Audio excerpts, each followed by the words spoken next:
parie 10 balles que lui il crève pas. Je parie 100 balles que le mec là-bas il crève.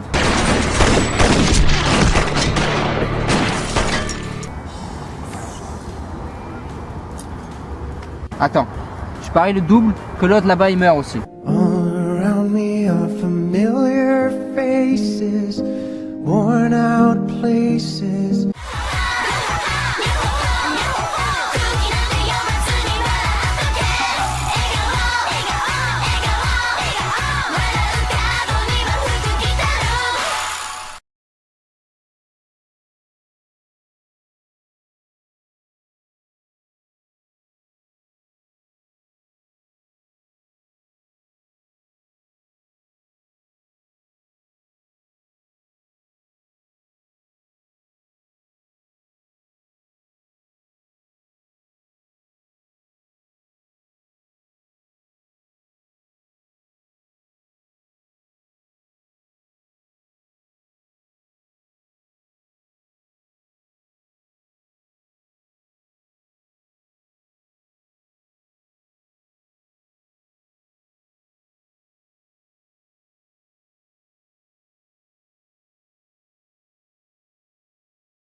Corresponsade, when vi otaku okorishimasu. Salut les otaku. Avant de vous parler de l'anime d'Akagi, j'aimerais vous dire que j'ai fait un tournage avant celui-là. Et ça s'est pas très bien passé. Quel homme Akagi peut-il être? Putain, j'ai regretté. Si j'ai ressenti cette sensation, c'est certainement qu'au fond, je nique ta mère là. J'en ai marre.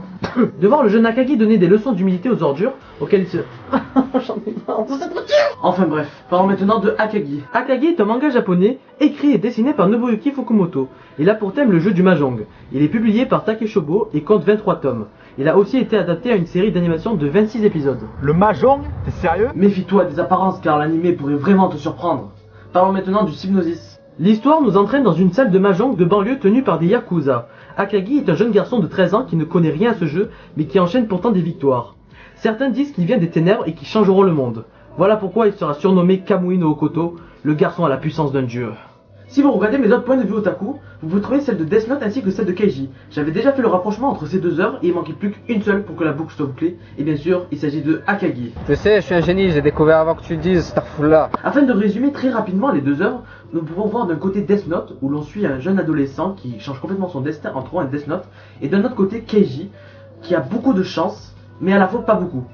Pourquoi j'ai l'impression de faire mon Matsupawa en disant ça? Cousin, tu veux pas me faire une petite scène pour faire comprendre aux gens? Oh putain, Léo, ma pièce de 2 euros. Oh putain, un billet de 10 euros. Oh, c'est un truc de fou. Allez. Death Note use une narration plus pragmatique et démonstrative. Dans Keiji, la part belle est du côté du jeu d'argent. Dans Akagi, par contre, léger changement de direction, on va se retrouver dans le Mahjong, un jeu de réflexion qui se joue à plusieurs. D'ailleurs, au même titre qu'un Shifumi. Or, cette fois-ci, on se rend compte qu'il n'y a aucun hasard dans ce jeu. Aimant beaucoup cet animé, je suis sûr que vous vous dites, il connaît déjà les règles. Il sait comment jouer au Mahjong. Mais pas du tout. Pour tout vous dire, avant d'apprendre le Mahjong, car oui, j'ai appris le Mahjong après avoir vu cet animé, j'étais incapable de jouer une partie même avec des débutants. Alors me direz-vous, comment apprécier une œuvre qu'on ne connaît pas du tout les règles du jeu? C'est un peu con. En plus, il y a des épisodes entiers où il y a des termes techniques du Mahjong que peut-être même un joueur débutant comprendrait pas. En plus, dans Akagi, il n'y a aucun boobs. Bon, c'est vrai que Akagi a 13 ans, ça serait un peu glauque de mettre des boobs. Enfin bref, toute personne raisonnable aurait jeté l'éponge. Mais il ne faut pas faire ça. C'est un putain d'animé. Akagi est un personnage énigmatique et plein de mystères au premier abord. Rien ne l'impressionne, même pas sa propre mort. D'ailleurs, dans l'animé, au fur et à mesure, il recherche des trucs beaucoup plus compliqués pour lui. Il parie même sa vie face à Washizu, un homme complètement barge, sadique et tout ce que vous voulez. C'est quoi ce rire? Et si tu perds, je veux que tu écoutes tous les albums de Justin Bieber.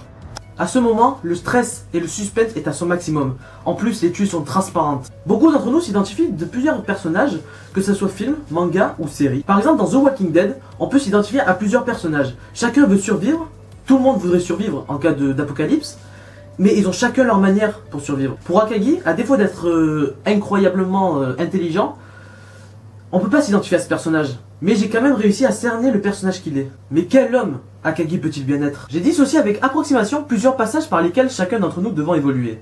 En premier, nous avons un être égaré mais qui ignore de l'être. En deuxième, nous avons un être égaré qui n'ignore pas de l'être et qui se cherche. En 3, un être égaré qui n'ignore pas de l'être et qui en joue. En gros, pour simplifier, un enculé. En 4, un être qui a trouvé son identité propre. Et en 5, un être qui a dépassé sa condition humaine. Akagi, pour ainsi dire, au-delà de toutes nos suppositions, cela venant du fait qu'il est sûrement venu au monde avec un statut quasi divin. Pour faire plus simple, il était déjà à la 5e étape dès sa naissance. Je sais, on entre dans des considérations hautement difficiles à s'imaginer, mais c'est ainsi que l'auteur a créé son personnage. Des êtres comme lui, dans notre monde, il y en a très peu. Il y en a peut-être un par génération, voire peut-être même par siècle. Si je pouvais donner quelques exemples, on peut dire qu'il y a Jésus-Christ, Bouddha, Gandhi, Mère Teresa, et plus récemment la chanteuse Tal. Comment ça, Tal n'a pas un statut quasi divin? Je vous rappelle qu'elle a trouvé le sens de la vie. J'ai trouvé le sens de la raison qui m'entraîne à chaque pas sur le devant de la scène. Bien sûr, je n'ai cité que des personnes connues, mais je suis sûr qu'il y en a qui ont vécu dans l'anonymat. Ces êtres, machines d'amour et de miracles, telle est la définition de Descartes, ont quelque chose d'intemporel. Ces êtres-là se battent pour leur raison, mais aussi pour la raison de l'humanité. Parallèlement, ils sont au-delà de l'idée qu'on peut se faire du bien ou du mal. C'est pour ça qu'on verra d'ailleurs Akagi tricher très souvent sans aucun scrupule. Mais pourquoi? Parce qu'il voit des choses que personne ne peut voir. Bon, c'est vrai, à part moi, car je suis le point de vue otaku quand même. Ce mec est tout simplement un génie. Au premier regard, on peut discerner un homme complètement fou. On peut dire que c'est un homme dangereux, et on peut même dire qu'il a des pulsions suicidaires. Cette vision est bien sûr complètement erronée. Pourtant, le mangaka Fukumoto Nobuyuki le fait jouer contre des adversaires, c'est les pires penchants de l'humanité. Ceci est fait pour qu'on distingue le mal et le bien. On a chacun notre vision, un peu comme dans Death Note, du bien et du mal. Quelle est la justice la plus juste pour les ennemis? Ainsi, lorsqu'Akagi triche, c'est pour le salut des âmes. Salut, l'âme.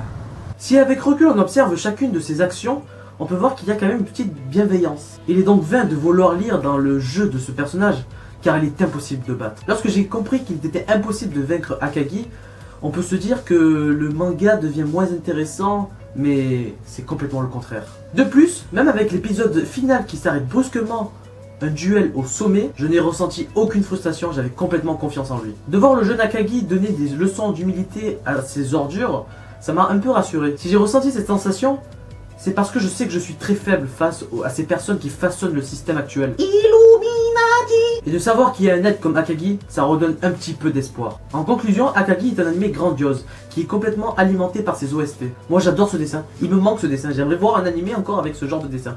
J'adore. Alors qu'au début c'était vraiment... ça me posait problème, mais vraiment. Mais ce dessin maintenant je peux plus m'en passer. En tout cas la série, elle est fait peut-être 26 épisodes et ça parle que de Mahjong, mais chaque combat est un personnage différent, avec une psychologie différente. Donc on ne se lasse pas du tout. Un bon point à signaler aussi, c'est la voix off qui est derrière, qui nous explique un peu la partie, les combinaisons qui se passent, quelle tuile il manque, etc. etc. C'est l'un des meilleurs animés que j'ai pu voir sur les paris. Si vous avez vu Keiji, vous allez adorer Akagi. Vraiment. Et voilà, c'est donc la fin de cet épisode sur Akagi. Pourquoi je fais ça? Bref. Si vous avez aimé, n'hésitez pas à liker. Si vous n'avez pas aimé, n'hésitez pas à disliker. Mais tant que vous me donnez votre point de vue, ça m'aiderait vraiment. Donc n'hésitez pas à mettre des commentaires sur qu'est-ce qui est bien, qu'est-ce qui est pas bien. Je prends note de tout ce que vous me dites. Vraiment. À part si vous me dites oh, c'est nul, ou plagiat Squeezie, ou plagiat Cyprien parce que t'as dit pourquoi. N'hésitez pas à partager la vidéo si elle vous a plu. N'hésitez pas à vous abonner si ce n'est pas déjà fait. Et je vous dis à la prochaine pour le prochain point of view. Ciao l'ami. All around me are familiar faces.